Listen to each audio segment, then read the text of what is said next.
For the first time in 2 decades, Buffalo will elect a new mayor. And for the Democratic primary, it's the first hurdle many candidates will need to overcome. There is a Republican candidate already set for the November ballot, as well as several independent candidates that have filed petitions to appear on that as well. But the Democratic Party has a field of candidates that voters will need to select on June 14th when early voting starts and on primary day, June 24th.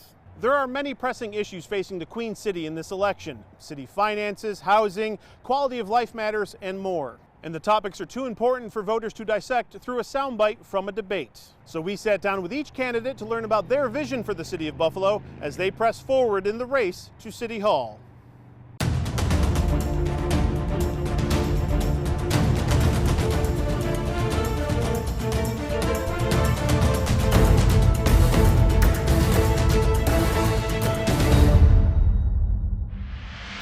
The 5 candidates on the Democratic primary ballot are former Buffalo Fire Commissioner Garnell Whitfield Jr., University District Council Member Rashid N.C. Wyatt, former Communications Director for Assembly Majority Leader Crystal People-Stokes, Anthony Tyson Thompson, Acting Mayor Chris Scanlon, and New York State Senator Sean Ryan. In this unique format, we ask the candidates specific policy questions regarding their vision for the city of Buffalo. No shouting matches or rebuttals. All the candidates were asked the same questions. This special covers several different topics, but we asked even more questions to the candidates, and you can find those full interviews right now on WGRZ.com. You'll see the candidates in the order that we sat down with them, starting with former Fire Commissioner Garnell Whitfield Jr. What would your leadership style be if you were elected mayor, and can you give an example of how you've been able to use that style in government work? Yeah, I mean, I'm a public servant, first and foremost. No matter what my title has been, I've always been a public servant. That's what I will be as mayor. It's servant leadership. I'm here to serve the needs of this community, and that's it. I have no other agenda. I have been very successful at that. I've led by example. I've never asked people to do that which I'm unwilling to do, whether it was going into fires, whether it was, showing up at different scenes at different times of the day and night. As a commissioner, I showed up. Second alarm fires throughout my time as commissioner, I showed up. Injuries to firefighters and to residents of this community, traumatic injuries, I showed up. At hospital rooms, by bedsides, at homes, I showed up. That's my style. That's what I would do as mayor. The style that I have as a council member, I'm always with the people. I have numerous meetings, and I just don't meet for meeting's sake. I want to hear from people. I want to hear from them myself. I think that's my style. I'm very hands-on. All the ribbon cuttings and all that type of stuff, you probably won't see me at a lot of those things, because I think that right now with the city in financial crisis, you need the CEO, the leader of the organization, to be in the room with these different departments, making sure we're delivering for the people. And I think that's been absent. You got people running out here taking pictures and going to different events, and what does that really do for the efficiency and the internal mechanisms to fix what's broken in City Hall? It doesn't. And so I'm a leader. I've been a finance manager for a lot of years, worked with staffs, and I know how important that is. I will be meeting with my team on a regular basis, making sure we're hitting the mark, because I think you have one of the questions is, how will I deliver? How will I measure? That's really important. I have to let people know this is where we're starting from with their input. And then I'll have something where we'll be reporting quarterly and talking to them about where we are. Because I think that's what's always been missing. You're going to just tell me I'm going to raise taxes 8%, but I don't have a clue what you've done with it. I'm not going to be that way. There's things that many of the community members have said they want to see improvements of. I think one of the things that I'm going to be doing that's never been done before, I'm going to be, before we nominate the commissioners, they're going to meet with the community. They're going to be engaged with the community. They're going to have conversation with the people who are on the ground saying, hey, this ain't been working. That ain't been working. How are you going to fix that? They're going to have an opportunity to talk to these people and make certain that they understand, for me, these are your priority. Right now, we have a system where the mayor has to approve who goes out into the community. That's insane. You have taxpayers who have a responsibility, who have a commitment to the community, and we want to make sure that that commissioner recognizes that this is about customer service, it's about serving the public. I view the mayor of the city of Buffalo, there's no more local than being the mayor. You have to work with everybody. You have to be the city's biggest organizer, working with people who with big titles and people who are just community members, making sure everybody has a seat at the table, that they're heard and seen. That is the crux of being a mayor, that you have to make sure that you're speaking to everybody and talking to folks, not just the Democrats, but the Republicans, not just the young and the old. You have to talk to people who are new to Buffalo, been for generations. You can't just focus on one side of the city. You have to be the mayor of the east side, west side, north and south side.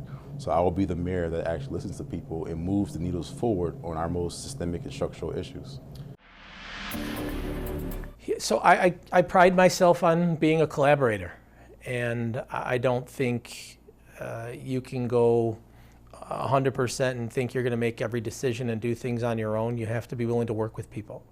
And I think the opportunity to establish partnerships because of the relationships I've established and fostered during my 13 years in government are going to bear fruit for the city of Buffalo.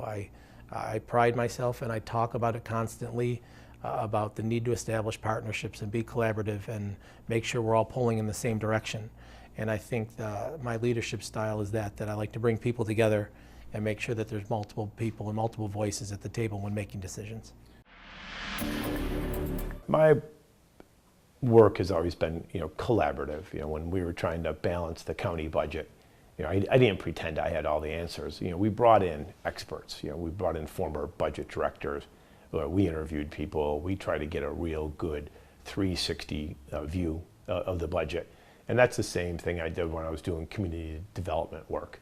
You don't just come up with one opinion and say this is going to be it. You have to cast a wide net, filter all that opinion and come up with a way to go. When I developed my housing plan, nearly 3 years ago, I didn't do that by saying, well, I know what I did before and I want to do it again. I spent months talking to people in the community, bankers, about why there was such a low rate of African American home ownership, builders, about, will you come in, and build single family homes, one at a time, scattered site. If this program, comes on board, what would you need to be able to do that? And talking to the community members about what type of housing would you like to live in? How do you think we can rebuild neighborhoods? And then bringing in the nonprofit and the faith-based community. They both have deep experience in community building and construction. So you got to bring all those folks to the table, and out of that was distilled, my multi-point housing plan. Buffalo has thousands of vacant lots in its possession across the city. You were at a lot of those fire scenes across the city during your tenure as commissioner. What specific plan would you have to offload those vacant properties so that members of the community and neighborhoods benefit from those properties and not necessarily corporations? Yeah, we form land trusts within our communities with residents within those communities. They should benefit from any development in those communities. So first and foremost, I say, they should be developed. Those lots should be offloaded, as you said, and developed. But how they're developed and how they're offloaded, I think the residents should have a say in that. And so we would work with people within those communities, residents that are in those communities and have been long suffering in those communities, to make sure that there's a benefit that is returned to them when those lots are developed. So land trusts, within those communities with block clubs and different organizations. You have organizations like Push and others who are doing great work, boots on the ground organizations, doing landfill projects. Across the city, projects across the city, and I think we partner with them. We bring them to the table, and many times we can replicate or scale what they're already doing, rather than the city trying to reinvent the wheel. So I would look forward to that opportunity. Well, we definitely have to look at what is the best way of using those lots. However, if there is, like, I had a gentleman that lives in my district that had been trying to get a lot that he's been managing for 14 years. It's insane. If you've been putting the sweat equity in him managing that, keeping the community from looking blighted, I want to give you first option. How do I go about doing that? I know there was a time when we gave property away for $1, and we may have to look at that type of thing. Because again, I think that we kind of put people to the side, and the sweat equity that they've put in our community, we ignore them.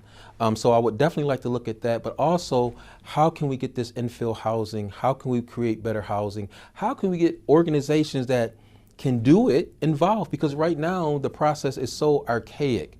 A lot of our community-based organizations can do these infill housing, but the process is so archaic they don't even want to be involved. So I want to make that process more streamlined, and so that we can get more houses on the books for people to purchase, especially doubles.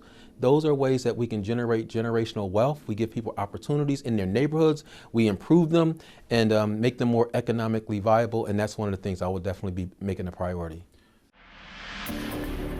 So I've been talking and actually participated in a forum last night with the Good Food Buffalo Coalition. And one of the things that I plan to address as the next mayor of Buffalo is to turn a lot of these vacant lots into gardens. We suffer, particularly communities of colors in the city of Buffalo, suffer from food deserts. I could put you in any point in the east side of Buffalo, and I could tell you just to start walking until you find healthy food or healthy food options. You'll probably be walking forever. So we got to make sure that we're using our infrastructure as best as possible with urban planning to make sure that we are having the things that our society needs to build a thriving and healthy ecosystem. And that includes making sure people have access to quality food, access to healthy parks that have ability for people to exercise and just enjoy life, greenery spaces. So we could transform our city for the better and move the needle forward.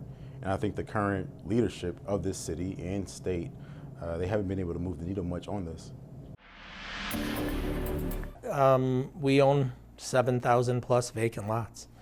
The city of Buffalo does. There's more than that are owned privately. So that's a lot of land that is just sitting there not being used.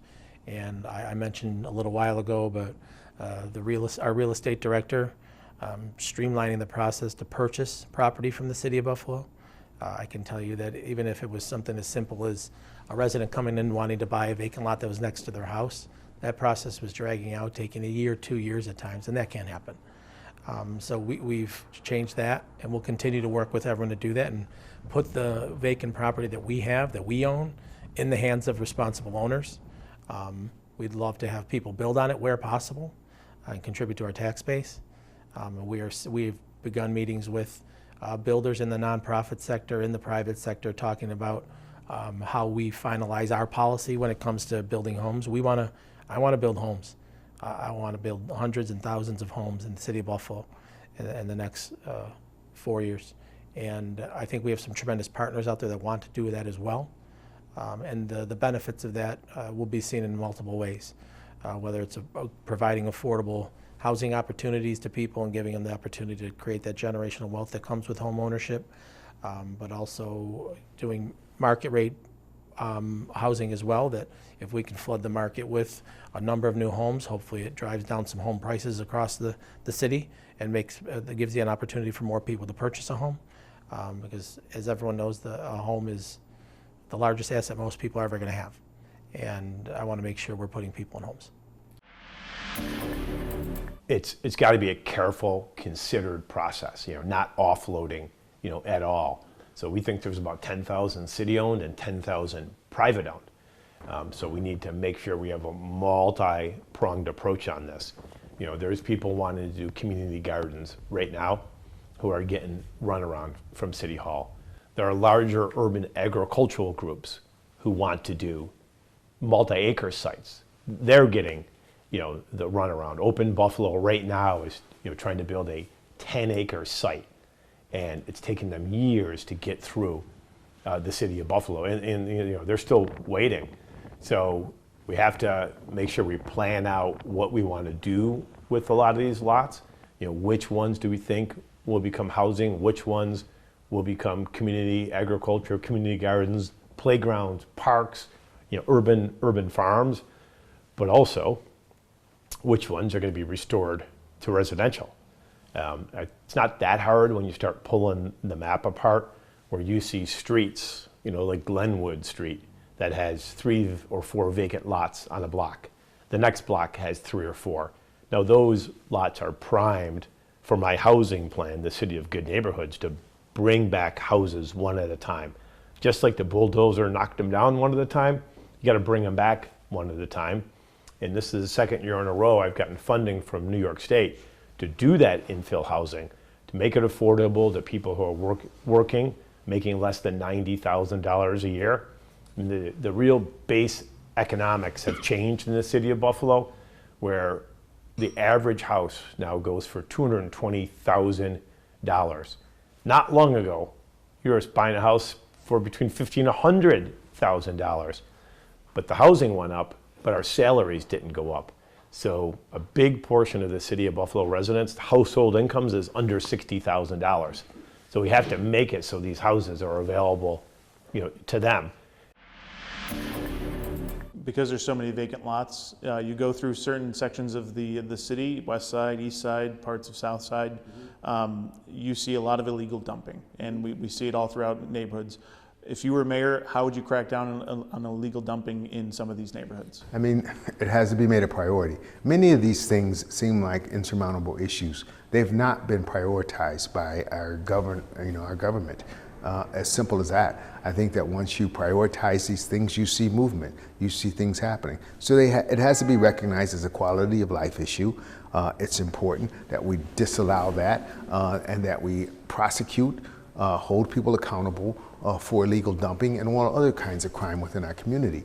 And I think that once it's made a priority, it will, correct itself. So I think it's as simple as that. We've got cameras all over the city. I don't know that we need more, but are we using the ones that we have to effectively monitor these vacant areas? And so if we know we have prairie land, for instance, across the street from here, I don't know how many lots it is, but if we know we have these spaces that are off the beaten path, there were people historically used as dumping grounds, we should have cameras there. We should have patrols that monitor those things. We should work with the community, community response teams and others within the community that are going to be developed so they can help us and give us intel on who's doing what within their community. So we talked about ATVs and all these other things. We need to work with our community residents who have intimate knowledge of what's going on in their community. Well, we had a meeting, matter of fact, last year with a gentleman who actually had mobile cameras. And he said these cameras could be effective in dealing with the illegal dumping. You could bring the camera in the area where it's been a problem and you can start getting these people. Why aren't we doing it? We know it's a big problem. We're putting a resolution and things in place when we can do something very simple, low-hanging fruit, and try it, pilot it to see if it can work. So that's one of the things that I would love to do. I do like the idea of the higher rewards for people who call people in, but I have had this problem in the Clevefield Plaza for how many years? People knew that you can get this $500 reward or whatever the amount is, and I don't get nobody to call in. So we probably need those type of mobile cameras to go in those areas as a pilot to see if that could help fix that problem. But I'm willing to try anything to combat this problem because we know it's a big one. I would address it holistically. I would see who's doing it, what is doing it, and then try to move services for Buffalo to kind of correct it. Also having people who are doing it and they know better to make sure they're being held accountable through our legal system, and then just working with the community members to make sure that we're creating change on the matter. It starts with engagement with the public, with our community. Talking to them, whether it's block clubs, individuals, whomever it might be, partnering with them to make sure, they're the eyes and ears in the neighborhoods. We can't be everywhere at once.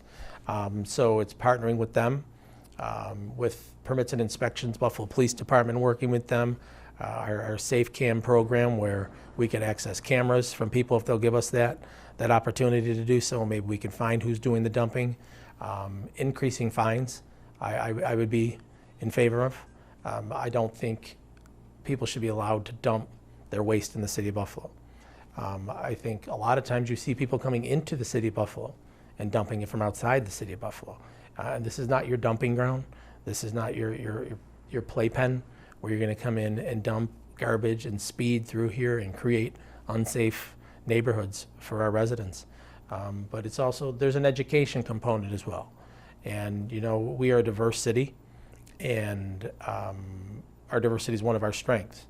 But one thing we have to also make sure we are doing is educating people new to the city of Buffalo about when they can put large bulk trash out and when they cannot. So it's a multifaceted approach about education, but then enforcement through cooperation with the public. So I see it all over the city. I mean, people just show up with a truck and dump all their things. But we have to do a few things. We have to make sure the transfer station is available to private individuals. So they have actually a place to dump construction waste in the city of Buffalo. You know, if you make it too hard, then people are going to dump lots into lots. You know, there was a time where the city wouldn't take car batteries, and car batteries were littered all over the city. Well, the state passed a law saying that the places that sold car batteries had to take them back, and you don't see any car batteries anymore. You know, same with tires. We used to see tires everywhere, and the city wouldn't take them, but now the place that sold you the tire has to take them back. So we can combat illegal dumping by making legal dumping easier, but we also have to crack down on illegal dumpers. I mean, we have a mechanism in place now where there's supposed to be a reward going to people who report illegal dumping. It's really not happening, so we need to get on that. Regarding ATVs in the city of Buffalo, it's a problem you see every spring, summer. As long as I've been a journalist here, there's a press conference in spring and we're going to crack down, but it's kind of like the Twilight Zone. We keep having this conversation. How do you crack down on it effectively? And I know as fire commissioner, I imagine that was a problem for you as well. Yeah, it's a problem. It's a safety issue, obviously, and they are unabated. I mean, they may be 30, 40 deep, like they're on parade coming through the city. They're not afraid of being caught. As I said, we have cameras all over the city. We have residents who want to do something about this all over the city. And we have a police force. We have firefighters. We have all kinds of people who work for the city. We've got a lot of eyes out here. I don't understand why this can't be mitigated, why this issue cannot be addressed. And again, I think it's just a matter of making it a priority and bringing to bear all of the resources the city had. So one of the things I did, as a fire commissioner, is firefighters who go into different homes and and get exposed to things within the community are well placed to be able to report out and to report back, not to vilify or criminalize people, but to help mitigate these issues. And so I think that we have to do a better job at looking outside of our police force for every solution and every answer. There are many other city workers, many other residents who would love to be a part of that solution. Well, Nate, so I'm gonna give you the exclusive. I'm gonna be putting forth a resolution tomorrow to outlaw ATVs in the city of Buffalo. And so hopefully that will give us the leverage to address those ATVs when we see them before they are out driving on the streets, asking more community involvement, and then asking, more help from the sheriff's office, because they were very helpful in the past. So some of those things I'm hoping will help. Like right now, across the street from the East District Police Station, there's a guy selling ATVs. I'm like, what are we doing? And so that's something I'm going to be doing to try to curb that. And again, we're going to need residents to help us when they see these individuals. We're going to need to help to let us know that, hey, this person has an ATV, so that we can capture that, because we know that that's a dangerous situation and we don't want a fatality happening with that. I definitely think it's a safety issue, and we got people who are violating the laws of Buffalo. They're not legal. We have to make sure that we're working throughout the state, not just at Buffalo's level, but with the county and state, to make sure that these ATVs are not being just sold to any person. Also, we got to keep in mind that we got to give grace to these people, because during the blizzard a few years ago, the police kind of depended on the people with ATVs to help them out. So now we want to go from one day from calling them heroes of our city to now calling them, reckless and all this type of stuff. I think that we don't have to choose either this or that. We could find measurable ways to make sure that people who have ATVs, there's a space in Buffalo where they can use them safely and under certain guidelines, but also make sure that people in the street are safe and they're not just being terrorized by the unsafe, fast, and reckless driving of ATV drivers. We've got to get extremely serious about it. And we can talk about enforcement and things like that, but we have to do it. And whether it's confiscating these pieces of equipment or whatever it is, we need to start doing it, because it's extremely unsafe. It's unsafe for people on these vehicles, who are whipping around the city of Buffalo, no helmets, anything like that. It's unsafe for them. It's unsafe for people on bikes or in vehicles who are obeying traffic laws and might be encounter these people on the vehicle, on those ATVs or whatever else it might be. So we have got to, I think, increase fines, start confiscating vehicles whenever we can. And a large part of that, again, is working with the public. If we hear of 6 ATVs driving it down Main Street or ABC Street, we have to know where they're going then. So it's partnering with the community to make sure we're talking to them, say, all right, here's the avenue. Let us know where these bikes are going back to. So we'll have an idea where they're originating from, and we can then keep an eye on things. And if people are out on these, stop them, find them, take the vehicles if we have to. Yeah, I mean, this one's, you got to start the year before, to make this happen. First we have to ban the sale of ATVs in the city of Buffalo. If you're not allowed to drive an ATV in Buffalo, we shouldn't be allowed to be selling them in the city of Buffalo. But there's a non-policing element to this too. In my lifetime, we have cut so many programs and activities that used to be available, for kids. The pool near me on the west side, this will be the 5th year in a row that the pool wasn't opened. Asarisi Matters Community Center. We used to have the Gus Macker basketball tournament. We used to have the Step-O-Rama step competitions. There used to be so many things going on in the city of Buffalo to keep our youth engaged. More baseball leagues. Now Shoshone is the biggest baseball league in the city, but that's more a manifestation of other baseball leagues around the city closed. So the city used to fund all those things I just talked about. The city had a piece in there. But after the last control board came in, they cut all those things. But those are all true quality of life things that bring kids together, make them feel bonded into the city, but also gives them something to do. Gives them an outlay for their energy. I mean, we worked for years to build the skateboard park on Porter Avenue, but we stopped. I mean, the city should have 4, 5, 6 more skateboard parks around the city of Buffalo.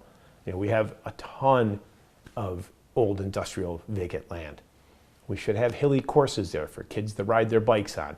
There's so many things we could be doing to keep young people engaged, and we're just not doing it. And when you don't do that, you start seeing this manifestation of, well, if there's nothing for me to do, I'm going to work on my garage and rig up a dirt bike or an engine to a bicycle or an ATV and go and be a teenager. So we have to have a lot of different outlets for that. If not, we're going to be staring down the teeth of this problem, year after year. The helicopters and the police chases, they're not going to do it alone. The city has no control over the Buffalo Public School District, yet the district receives millions of dollars each year from the city and from the budget. Do you think there should be more direct control from the mayor or even the council over the school district? One of the travesties in the city of Buffalo is the condition of education in the city of Buffalo. And that's not to knock anybody. All I'm saying is that it will be a priority in my administration.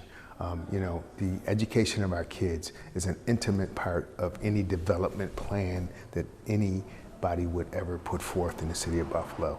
When kids are educated in these Buffalo public schools, that means their families live in the city. That means that businesses come to the city.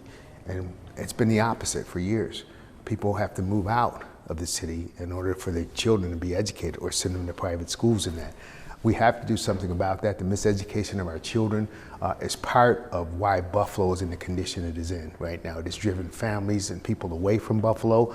It has caused us to have adults in this community who don't have the requisite skills to qualify for jobs and are struggling in this community. And so this whole poverty issue, all of those things are attached to that. And so I think it is the responsibility of the mayor to be intimately involved with the Buffalo Board of Education. I believe we should bring trades back to the schools. I believe we should be investing in the schools, not in the schools, but in our children. And I think that we should make that a priority. I'm not interested in that right now. And I think for me to come in and say, I want to take over, it's just a slap in the face to the board members, and I would never do anything like that. But I would like to work more closely with them. I would like to be a closer partner in trying to work together to make our Buffalo Public Schools the best. I think that as our school system goes, our community goes. And I don't think we've done enough to work collaboratively to improve those outcomes. And so I want to work closely with the school board and get better outcomes. I've made that recommendation to the council numerous times. It went on deaf ears because I guess I wasn't a power player. But I do think that, again, if we want to send the message to the community, the city of Buffalo at large, that we value education and we all need to be on the same page working together to improve those outcomes. 100%. Yeah, 100%. Education is going to be my biggest priority as mayor. At current rate, there's been talks about opening up provisions to change the city charters, especially with the acting mayor now becoming, I think it was an issue with the salary, and they opened up the provisions for it. As the next mayor, that is going to be my #1 priority to get mayor accountability into the system. Currently, elected officials and career politicians, they see education as a third rail, that if they touch it, it's going to ultimately hurt their political capital running for re-election or for running for new office. And that's the reason why I'm running, is because we need new vision and bold leadership to step up and say, listen, the school board is getting a big proportion of our tax dollars, our property taxes. It's a drop in the bucket relative to what the Board of Education gets from the state and federal government, but it's a big portion of ours. And that money could be utilized. And I think that we have to have a bold leader who's willing to get in office and make sure that our kids are being educated. Students are our #1 resource. The children are our city's most valuable resource. We have to make sure they have a proper education that prepares them not only for citywide or state or countrywide competition, it's global now. We're fighting for jobs with people from India to China and all across the globe. So the issue that I have with Buffalo leadership over the last several decades is we had a population decline. People have been leaving Buffalo because there's no opportunity here. The same reason why my grandparents moved to Buffalo in the 1950s was because in search of economic opportunity. They left the South's Jim Crow and treatment and marginalization of black folks to come to the North City to find economic opportunity. And he found that at the Buffalo Forage Company. Through that, working at the Buffalo Forage Company, he also found community. He stayed here to raise his family, and who was also my mother and who birthed me. So we have to make sure that when people are educated and when people navigate the system, they make their way out, that they have jobs, pipelines to jobs, not just to unemployment lines or pipelines to jail, but opportunity to really have a thriving life. And I think as the mayor, the way that we do that is by having accountability structures. I would fight to be able to appoint a superintendent and also 2 at-large members in the structure of the Board of Education. And that's my plan for keeping the people accountable and having skin in the game. I always say that a lot of times you see in cities across the country, the chief executive of the municipality kind of shy away from the schools issue. I think a lot of people view it as it can be toxic politically. We are not doing that. We're getting engaged. I quickly established a great partnership with the superintendent. Unfortunately, she's leaving, but we will quickly build a relationship with whoever the new superintendent is. I'm not in favor of direct mayoral control, but I think there should be more involvement, whether it's the mayor having the ability to appoint maybe a couple members to the school board and having more control in that way. But direct mayoral control, I'm not in favor of, but certainly a seat or a couple seats at the table. Yes, I want to see more involvement with the city, but the state gives the school district $1 billion a year, and we don't have direct control either. So we have a system set up where Board of Educations are separately elected entities. They're supposed to be free from political influence.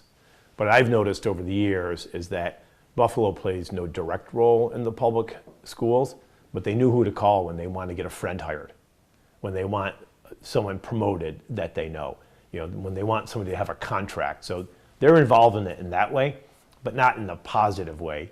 So as mayor, I'm going to continually work with the superintendent. Someone from my cabinet will go to every Board of Education meeting, and we're going to work hand in hand with the superintendent to make sure we're developing the best practices. I mean, we'll work with the business community and they'll tell you the skill sets, they need. But then as mayor, we're going to go back and work with the school district and work with the state players to say we need to get these programs, into our school. You can play a leadership role, and what's been happening is the city of Buffalo's played no leadership role. So now people are saying, well, let's do extreme things like, let's have the mayor take the school district over. Why don't we work on having the mayor play an active role in the school district first to see what those results are? City finances are slightly problematic, if you've seen the headlines. How would you try to improve the city's finances? Would you commit to incremental tax increases each year, or how would you explore new revenue? I mean, I'm not going to commit to incremental tax increases each year. But what I will say is taxes have to be increased in order to provide the services that this community wants and needs. It's just that simple. And because taxes weren't increased, those services were not provided in a way that this community deserved. You see potholes, you see all these other things happening across the city. The city's falling apart, literally, and the people are not happy about that. They would have been fine with incremental increases to make sure that these things were addressed over the years. And so we get to this place now where we've gone all of these years without it. Now all of a sudden there's an 8% across the board, and we're gonna, and I'm saying, like, that's not fair. That's not fair to people that live over here in this community whose property has been devalued, intentionally devalued. Intentionally they've been ostracized, they've been left out, and now all of a sudden you want them to pay the same rate that somebody over on Chapin Parkway or somewhere is paying. That's not fair because they have not received equitable services. They have not received equitable representation. And so I think we should have a progressive tax structure in the city of Buffalo that's based on property values and those kinds of things. These are things we need to explore and look at so that it's fair. And so that people are paying their fair share. I don't think people have a problem with that. It would affect me adversely. I don't have a problem with that. But let's do what's best for our community. Let's not saddle these people who have never been benefited from these things. Now all of a sudden you want them to pay their fair share.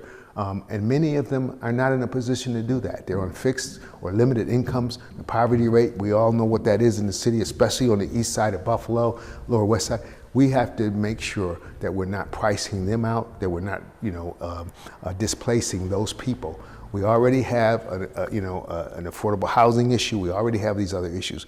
Once you just merely raise taxes on people, they can't afford it. They can't afford to fix their homes. So I think we need to look at those kinds of things. Number one, we have to cut some expenses. That's the first place. And as I've been saying over and over again, the overtime for police and fire has to be looked at. It has to be addressed. You just can't continue to go this way in which fires are down, violent crime is down, and we're paying, $35 million in overtime. We can't operate that way. I've been telling people we have to increase taxes, but to the extent that it's 4, 5, 6, 7%, it shouldn't be that. So I believe if we cut down on the overtime, that my administration is going to be lean, because right now the current administration has 11 people that are making over $100,000. Help me make it make sense for people who are making $31,000 or $50,000. $31,000 is the average income for the city of Buffalo resident. 50 is the median. People are making double that. And what are they getting for it? And so my administration will be very lean, and we will cut a lot of that. We will have people, because right now they have like 2 confidential secretaries or whatever, making $80-something thousand. Why? And so we have to look at cuts. We definitely have to do increases in taxes, but I want to make sure that we do what we can do internally first. And then we say to the residents, this is where we have to go. But that hasn't been done in the past. We just say we're going to increase taxes 8%. We're going to sell the properties that were making us money. We keep talking about generating revenue. Well, we're going to sell those things. It doesn't make sense. Even as far as downtown, we're talking about a 3% bed tax. We're talking about selling the properties for parking, which would increase parking rates. And we're also talking about an entertainment fee. We already have a high rate of vacancy downtown. It's nothing down there. How is that going to generate additional revenue, and how is that going to bring more people downtown? It's not. That's a great question, an important one. I think that this has been a leadership failure at pretty much all levels of the city and state. And there's, I feel like, my opponents in this race, the other candidates, they're trying to blame just the mayor's office, but this is a structural, systemic deficit. This has been years of passing of budgets that have overestimated revenue and underestimated the costs.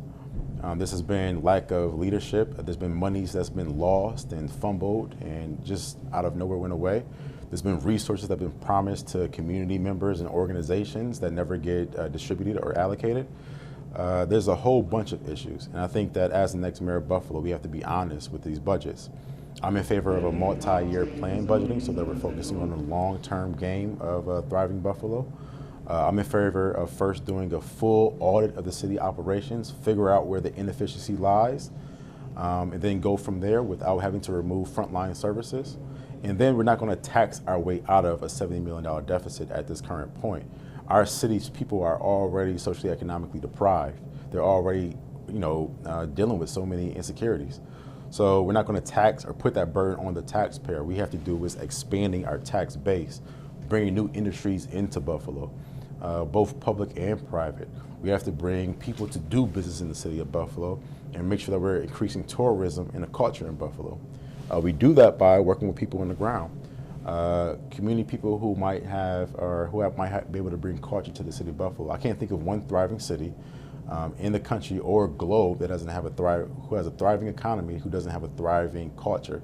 I know what to expect when I'm in, Cleveland, Syracuse, Miami, other cities across the globe like Toronto or Paris or whatever it is. We can use these as case studies for what could possibly be for Buffalo. We need a mayor who's collaborative and open to the idea and vision, not just limit-minded to only what's around, but also what's around everywhere. Obviously, when I became mayor, we were faced with a very difficult financial situation, a $17 million hole in the current year, which we were able to close with vacancy control measures and spending freezes throughout the departments. We were able to close that gap for the current year, and then faced with a $70 million hole for the upcoming year. But we have quickly, in just a few short months, turned the corner on the financial situation here in the city of Buffalo. We have decided that we could do more with less, and we've gotten leaner. We've gotten leaner in the mayor's office. There's fewer people working, added responsibilities to people. We've done that throughout the building. We've cut 10 plus million throughout the departments, another 16.5 million in jobs we're no longer funding. Additional $15 million in revenue between property taxes and some other revenues. And then a couple of key pieces of legislation that will help us in the short term and the long term.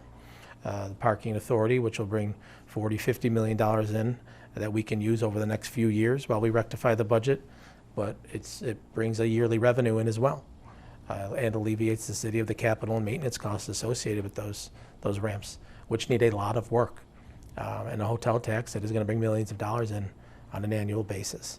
So we've set the course here, which I think will, in a few years, if you look at the 4-year plan, get us back on track. We've certainly got challenges moving forward. Labor contracts coming up that we have to address. We've set aside money for in our 4-year plan as well. So if you look at the 4-year plan, the largest tax increase is this year, and it's scaled down over the course of the next few years to get to where we need to be. But through a combination of that and some other revenues that we'll bring in the future, I think we're on a good course. I think city finances have been in the paper for 15 years. So we haven't passed a balanced budget in the city of Buffalo in 12 years. Each year they say it's balanced, and a lot of times what they'll do is just not fill any jobs that were budgeted. And by not spending that money, then you end up balanced at the end of the year. But that's a phony baloney, kick the can kind of budget. But then the next year, you start again behind the 8 ball. So each year, the city's ended a budget year in deficit, started the next one out of balance. So we've just been trying to just keep it going for 6 months, 9 months, a year, but never have really come up with an actual 4-year plan. Like, what do we expect our revenues to be over the next 4 years? What do we expect our expenditures to be over the next 4 years? Are our tax programs, the 45A program, the abatement programs, are they worth it? How much are we losing because of that? What are we bringing in because of that? We haven't looked at any of these things in a comprehensive way, and we really don't know what the deficit is, because this year's budget, again, is balanced on suppositions. Well, we might be able to sell the parking ramps for this much money, and if we can, then our budget's okay. But if we can't, then our budget's not okay. We say we're only going to have this much money in overtime, even though that is an illusory number that every year subsequent showed we spent more. So it's still this, it's a fake budget. It's not an actual reflection of what the city's costs are going to be. And once again, the revenues are overstated. So we just got to throw cold water on our face and say, okay, we're going to engage in reality during this budget process. And I'll do that by bringing in the comptroller. I'll bring in Tom DiNapoli and say, we got to figure this out with outsider eyes. What are our expenditures over the next 4 years? How much will our contracts rise? We do this in New York State. We know exactly what we're projected to spend in 2028. We know what the revenues are projected for 2028, and we watch them. And if the revenues go down, then we have to alter our expenditures. The city, they have a 4-year plan, but it's just numbers written on a piece of paper. So we have to figure it out, and I think Comptroller DiNapoli is going to tell us we have multi-year of out-year deficits. And we got to bite the bullet, and we have to figure it out.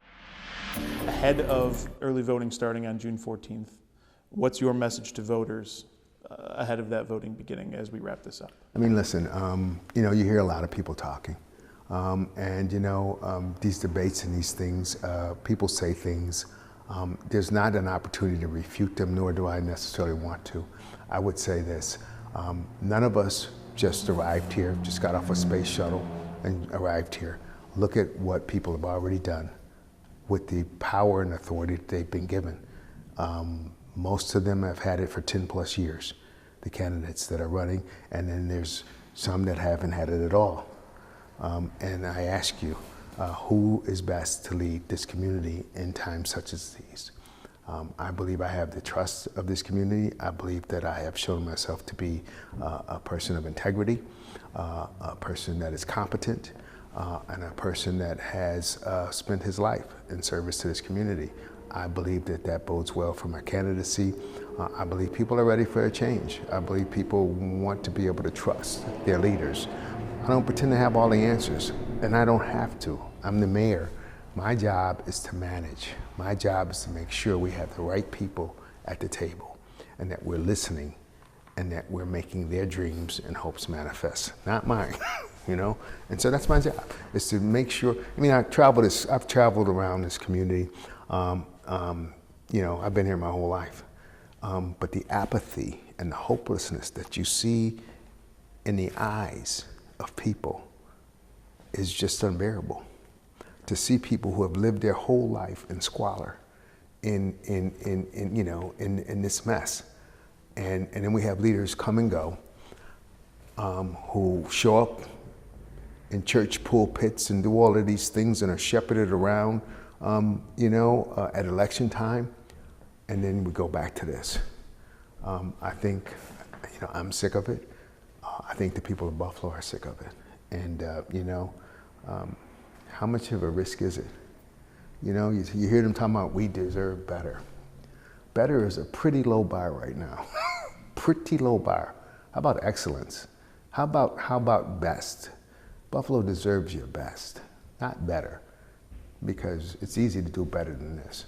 Doesn't take much, You can already say they did better, but it's not transformational, it's not long, it's not sustainable, and it's not going to affect the lives of people in the way that it could and should. And so I believe that the time is now for that. I don't know when we get another shot, so I look forward to being a part of that. That, from Rashid N.C. Wyatt, the University District Council member and candidate for mayor, you don't have to question or believe what other people have said, you can find out for yourself what I've done. I have a record, and I think that I have a clear record of standing up for the people. And I will continue to do that. I won't fall in. When I get in City Hall, I won't hit my head and forget about them and say, oh, no, I'm not going to talk to you. Just like the media. You know, we may not always like those questions, but I think to have a transparent, when you really talk about transparency, it's almost, sometimes you have to deal with those difficult situations. And I don't think I've ever been afraid to deal with those situations. And I will be honest with the people. I think that one of the things that City Hall lacks is trust. You know, I say it myself. I don't trust a thing that comes out of there. I can't believe a thing that they say to me. And I want people to trust City Hall. And so I know it's going to take me some time to deliver on that because people are going to have to see for themselves.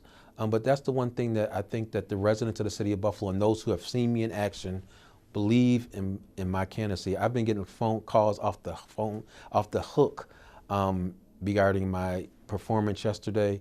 But, you know, unfortunately, I've been doing that all along. You know, I didn't just show up.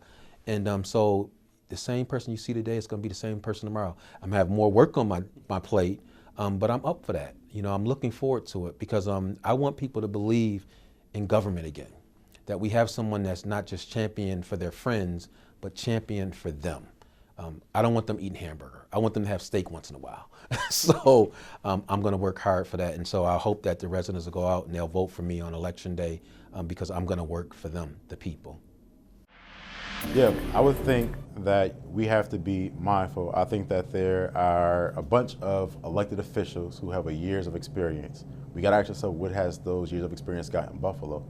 I would also say, by and large, when I've been on the streets campaigning and going door to door, me personally, not the political machines that I have or the money war chests that I have, I've been asking them, you know, did you know Sean Ryan or did you know Whitfield or Rasheed Wire or any other people who's been in power for all of these years before they decide to come into the community and actually for your vote?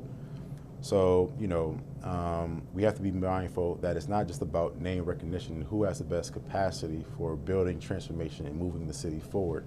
I think when you recognize that, you'll see that we have an array of career politicians who've been able to promise the same thing, the same old ways. Meanwhile, Buffalo stays the same old ways. And we have one candidate with the expertise, the lived experiences, and the plan to move Buffalo forward. And I think that's going to be incredibly important in a decisive measure in who people are going to vote for. And I think that person will be me. As a Buffalonian, someone who was born and raised here, someone who is raising my children here with my wife, we could have chosen to raise our kids anywhere. We wanted to be in Buffalo. We wanted to be a part of making Buffalo the best version of itself. And I think the way we do that is by working together.